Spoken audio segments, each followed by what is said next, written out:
Hello प्यारे बच्चों, आप लोग कैसे हो। आशा करते हैं सकुशल पूर्वक होंगे। पठन पाठन का कार्य भी सुचारू रूप से चल रहा होगा। तो आप लोगों का द कंप्लीट एजुकेशन पॉइंट में बहुत बहुत स्वागत है। आज हम लोग पढ़ने जा रहे हैं अम्ल, क्षारक एवं लवण के बारे में। एक तरह से आपका परीक्षा के दृष्टिकोण से, रिवीजन के दृष्टिकोण से होगा। तो बहुत ही संक्षेप में, बहुत ही सरल ढंग से और रोचक ढंग से प्रस्तुति होगा। आइए हम लोग देखते हैं अम्ल, क्षारक एवं लवण, कक्षा 10 रसायन विज्ञान। तो यहाँ पर आप देख सकते हैं अम्ल को एसिड, क्षारक को बेस एंड लवण को साल्ट कहते हैं। आइए हम आगे बढ़ते हैं प्यारे बच्चों। तो रसायन विज्ञान में अम्ल, अब अम्ल के बारे में जानेंगे। अम्ल एवं क्षारक की पहचान, मतलब identity of acid and base. अम्ल, एसिड वे पदार्थ जो जलीय विलयन में हाइड्रोजन आयन मुक्त करते हैं या देते हैं, क्या कहलाते हैं? अम्ल कहलाते हैं। क्षारक, बेस वे क्षारक जो जलीय विलयन में OH माइनस आयन या हाइड्रोक्सिल आयन मुक्त करते हैं, क्या कहलाते हैं? क्षारक कहलाते हैं। तो यहां पर आप देख सकते हैं। तो प्यारे बच्चों, तो कह रहा है पर ये पता कैसे लगाएंगे कि कोई चीज अम्लीय है या क्षारी। इसको जानने के लिए हम एक वस्तु का प्रयोग करते हैं जिसको हम सूचक या इंडिकेटर कहते हैं।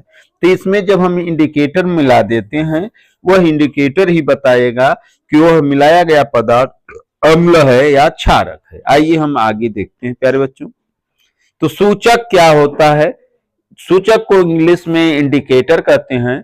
तो सूचक तो दो प्रकार के होते हैं, रंगी सूचक रंग में परिवर्तन के, और गंधी सूचक जो गंध में परिवर्तन करके। आइए हम देखते हैं रंगी सूचक के बारे में। रंगी सूचक वे सूचक होते हैं जो रंग में परिवर्तन करके सूचना देते हैं। तो इसमें नंबर 1 है प्राकृतिक सूचक, जिसको कहते हैं हम नेचुरल इंडिकेटर। इसमें जो प्राकृतिक सूचक है, इसमें हल्दी, जिसको टर्मरिक कहते हैं, हल्दी का रंग पीला होता है, क्षार में या भूरे रंग का हो जाता है। अगर क्षार मिल गया हल्दी का संबंध क्षार से हुआ तो यह भूरे रंग में परिवर्तित होता है। अगर अम्ल में यह मिल गया तो यह पीले रंग का ही होता है। अगर हल्दी अम्ल में मिलाया जाएगा तो इसका पीला रंग पीला ही रहेगा, लेकिन वही हल्दी अगर हम क्षार में मिला देंगे तो भूरे रंग में परिवर्तित हो जाएगा। अगर भूरे रंग में परिवर्तित हो गया तो हम समझेंगे कि वह विलयन क्षार का है। अगर रंग में कोई नहीं परिवर्तन हुआ तो हम समझेंगे कि वह अम्ल है। आइए आगे देखें।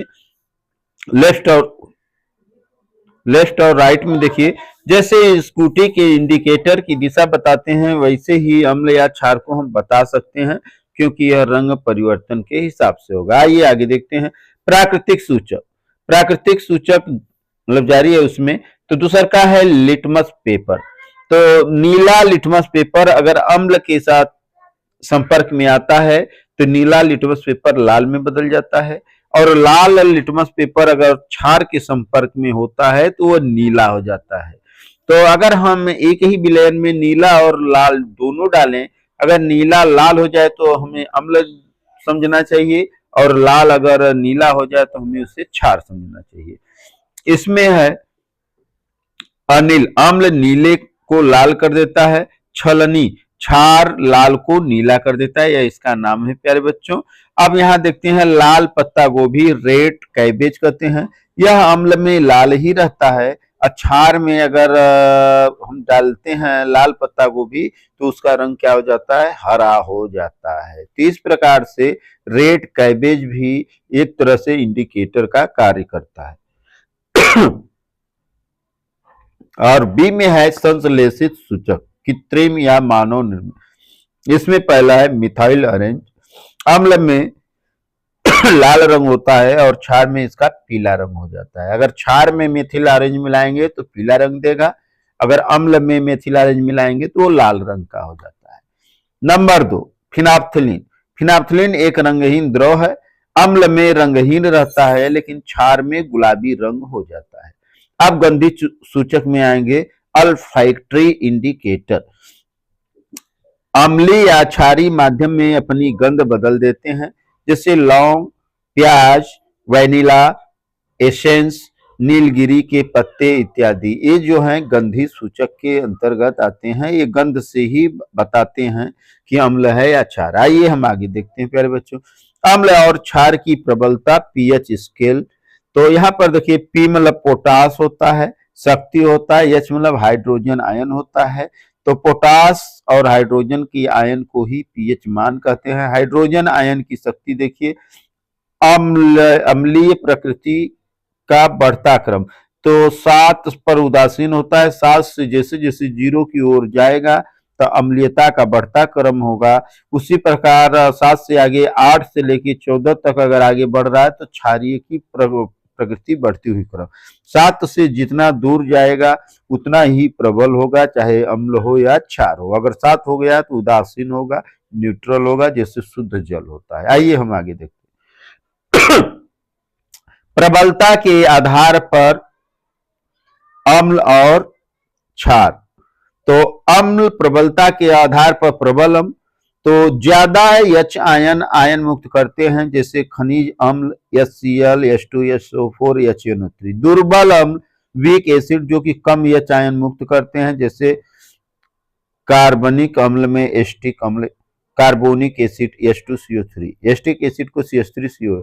उसी प्रकार क्षार में प्रबल क्षार जो कि ज्यादा OH आयन मुक्त करते हैं, जैसे सोडियम हाइड्रोक्साइड और पोटेशियम हाइड्रोक्साइड। दुर्बल क्षार जो कम OH आयन देते हैं, जैसे अमोनियम हाइड्रोक्साइड। तो प्रबलता के आधार पर प्रबल अम्ल दुर्बल अम्ल होता है, और प्रबलता के आधार पर क्षार भी प्रबल क्षार और दुर्बल क्षार होता है। आइए आगे देखते हैं। अम्ल के गुणधर्म। भौतिक गुण, फिजिकल प्रॉपर्टी। स्वाद में खट्टे होते हैं, जलीय विलयन में विद्युत के सुचालक H+ आयन के कारण होते हैं, संक्षारक प्रकृति का कोरेसिव नेचर के होते हैं। रासायनिक गुण देखें तो धातु अम्ल के साथ क्रिया करके लवण बनाता है और हाइड्रोजन गैस निर्मुक्त करता है। एग्जाम्पल में देखें, अगर जिंक पर हाइड्रोक्लोरिक अम्ल की क्रिया कराते हैं तो जिंक क्लोराइड बनता है और हाइड्रोजन गैस रिलीज करता है। अम्ल और क्षार की अगर परस्पर क्रिया कराया जाए तो अम्ल क्षार की परस्पर क्रिया के परिणाम स्वरूप लवण तथा जल बनता है। इस अभिक्रिया को हम उदासीनीकरण अभिक्रिया, न्यूट्रलाइजेशन रिएक्शन कहते हैं। आइए हम धातु देखें।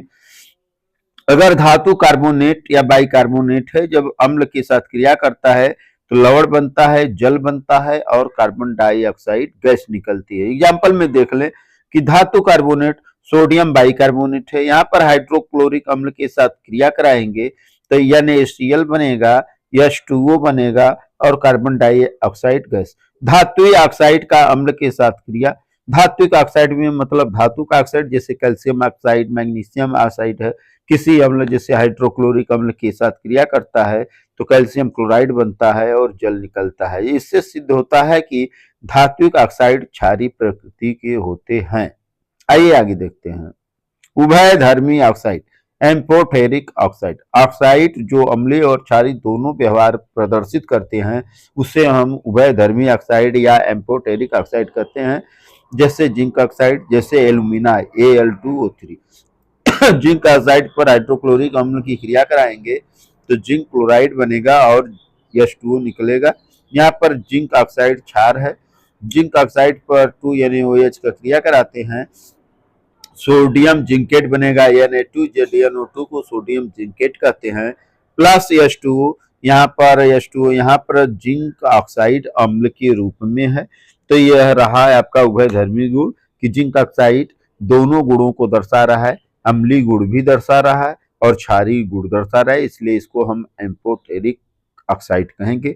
अब क्षार के गुणधर्म, भौतिक गुण। स्वाद में कड़वे होते हैं, साबुन जैसे चिकने होते हैं, टच में शोपिक नेचर होते हैं। रासायनिक गुण में क्षार जब धातु से क्रिया करते हैं तो लवण और हाइड्रोजन गैस निर्मुक्त करते हैं। अत्यधिक ऑक्साइड पर जब क्षार क्रिया करते हैं तो लवण और जल बनते हैं। सेम वही अभिक्रिया होती है जैसा कि अम्ल के साथ। इससे यह सिद्ध होता है कि अधात्विक ऑक्साइड अम्लीय प्रकृति के होते हैं। अब कुछ महत्वपूर्ण कार्बनिक अम्ल और उसके स्रोत हैं। तो स्रोत है सोर्स, अम्ल है एसिड। तो सिरका जो कि गन्ने का रस कहते हैं, इसमें एस्टिक अम्ल पाया जाता है। दही का स्वाद खट्टा होता है, इसमें लैक्टिक एसिड पाया जाता है। नींबू या संतरा में सिट्रिक एसिड पाया जाता है। इमली में टार्टरिक अम्ल पाया जाता है, टमाटर में ऑक्जेलिक अम्ल पाया जाता है, चीनी या नेटल का डंक में मेथनोइक अम्ल पाया जाता है। मेथनोइक अम्ल जो होता है फार्मिक अम्ल को कहते हैं, एस्टिक अम्ल को एथिनोइक अम्ल कहा जाता है। तो फार्मिक अम्ल का आईपीसी नाम मेथनोइक अम्ल होता है और एस्टिक अम्ल का आईपीसी नाम एथिनोइक अम्ल होता है। आइए आगे देखते हैं लवण, साल्ट। अम्ल एवं क्षार की परस्पर क्रिया के द्वारा जो निर्मित होता है लवण कहलाता है। तो इसमें हम देखेंगे उदासीन लवण, न्यूट्रल साल्ट। जब अम्ल और क्षार की प्रबल मात्रा लिया जाए तो वहां उदासीन लवण बनते हैं और जल बनता है। अब इसके बाद में लवण के अन्य भेद होते हैं, जैसे अम्लीय लवण या क्षारीय लवण। अगर इसमें प्रबल अम्ल हो और दुर्बल क्षार हो तो उससे जो बनेगा लवण वह अम्लीय लवण होगा। इसी प्रकार दुर्बल अम्ल हो प्रबल क्षार हो तो उससे जो लवण बनेगा क्षारीय लवण बनेगा, जल तो बनेगा ही बनेगा। तो जैसे अमोनियम क्लोराइड अम्लीय लवण है, लेकिन सोडियम कार्बोनेट क्षारीय लवण है, क्योंकि यहाँ पर प्रबल क्षार में सोडियम है, वहां पर प्रबल अम्ल की है क्योंकि क्लोरीन आयन है। आइए हम देखते हैं आगे की तरफ कुछ महत्वपूर्ण लवण एवं उनका निर्माण। कास्टिक सोडा, कास्टिक सोडा को यानी AOH कहते हैं।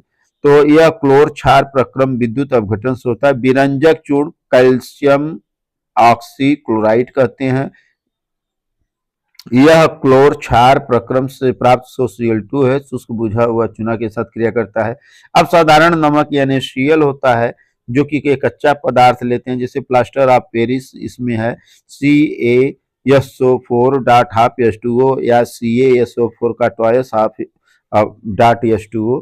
तो इसको जब गर्म करते हैं तो जिप्सम को 100 सेल्सियस पर गर्म करने पर आपको प्लास्टर ऑफ पेरिस प्राप्त होता है। आइए देखते हैं बेकिंग सोडा, जिसको सोडियम बाइकार्बोनेट कहते हैं। इसको जब हम गर्म करते हैं तो यह धावन सोडा यानी 2CO3.10H2O में बदल जाता है बेकिंग सोडा को गर्म करने पर। और यहाँ पर यह देखें NaCl H2O plus CO2 plus ammonia के साथ क्रिया कराने पर अमोनियम क्लोराइड और सोडियम बाइकार्बोनेट का निर्माण भी होता है। नीला थोथा कॉपर सल्फेट CuSO4.5H2O को नीला थोथा या कॉपर सल्फेट कहते हैं। कॉपर सल्फेट को ही नीला थोथा मार्केट में कहा जाता है। आइए हम आगे देखते हैं लवणों के उपयोग।